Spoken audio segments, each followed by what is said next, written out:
Ghana is today hosting a launch reception for delegates at the ongoing Global Standards Symposium. The symposium provides a high-level forum for coordination among International Telecommunication Union (ITU) members and non-members. This year's GSS 20 is under the theme International Standards to Enable Digital Transformation and Achieve the Sustainable Development Goals (SDGs).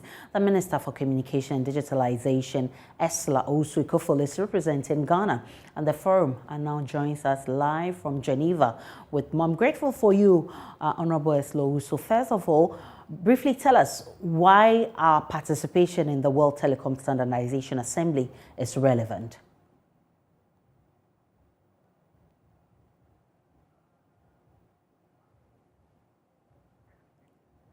Kindly unmute for me.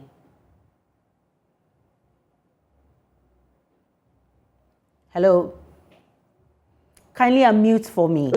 Yes, it's unmuted now. Right, I can hear you loud and clear. Thank you. It's absolutely essential that Ghana and Africa has a seat at the table at events of this nature, where standards are being set to guide the operations of telecommunications for today and beyond. We don't always have to be consumers of other people's intellectual property and thinking, but we also have something to contribute. And that is why we were here, and we delivered a keynote speech at which we indicated Africa's preparedness and readiness to be an equal partner in the development of standards, in the implementation of standards, and called for cooperation and collaboration between all the global standard setting agencies, the ISO, IEE, and the ITU when it comes to setting of telecommunications standards. We also spoke about some of the initiatives that are currently being taken in the country and on the continent, particularly post-pandemic, about strides Africa is making and the contributions we have also made to development in this sector. When it comes to opening up of various countries for travel, I think the pan-biased and trusted travel platform that Africa's CDC set up was akin to any that the West had developed, and that was developed by Ghanaians locally for the rest of the world, which is currently, and I think there are currently about 7 million people being hosted on that platform daily as they travel around the world. So it is absolutely critical that we let the world know that in the area of telecommunications, Africa has a lot to contribute, and we're going to do so, yes. Let me ask you this. Government says it is aggressively pursuing a digital transformation agenda. What is the role of standardization in this process? We can't do this in a haphazard manner. And so we need to do it to the best global standards, best practices across the world. We need to also be part of those who are developing those standards. So when it comes to cutting-edge technologies around the world, Ghana is right there, from our national ID through the property address system, through mobile money interoperability. Many of the initiatives that we've taken have local application, but global implications as well. And they are right up there with the rest of what the world has to offer.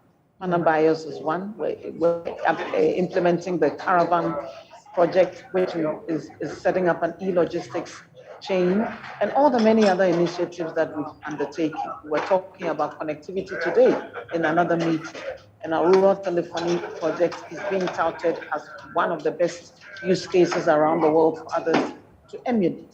So when it comes to standard setting, we're also part of those at the cutting edge of it, and we shouldn't knock ourselves too much.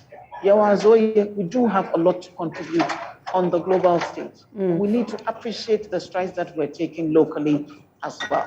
But okay, so it's heartwarming that Ghana has a seat at the ITU Council. What does this mean for us, and what are we doing to actually maintain our place there? We just launched our campaign for re-election to the ITU Council, and listening to the Secretary General's remarks, they appreciate the contributions that we've made. The World Telecoms Policy Forum was chaired by me, and they all appreciate the fact that we did a great job in building consensus as we talk about the development of telecommunications policy for the next 4 years and beyond. We're a key player on the global stage when it comes to telecommunications. We'll be meeting in June in Kigali to look at the World Telecommunications Development Forum, where strides being made in artificial intelligence, machine learning, Internet of Things, cloud computing, the cutting edge initiatives taking place are going to be concretized, and we are going to be there on with a seat at the table to discuss all these initiatives. It's important that our young people know that there's nothing happening in the West that we cannot also do. We only need to put our minds to it and work at it.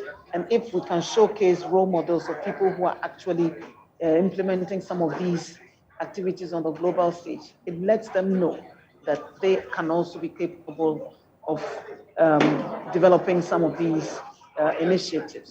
So it's important that we have a seat at the table. We're seeking re-election to the council. The ITU sees Ghana as a very valued member of its community, and almost everybody we have met has added their voice to our bid to seek re-election. So before I let you go, let me gauge your mood on this one. Then this one is back here in Ghana. What's your own assessment of the ongoing SIM re-registration exercise?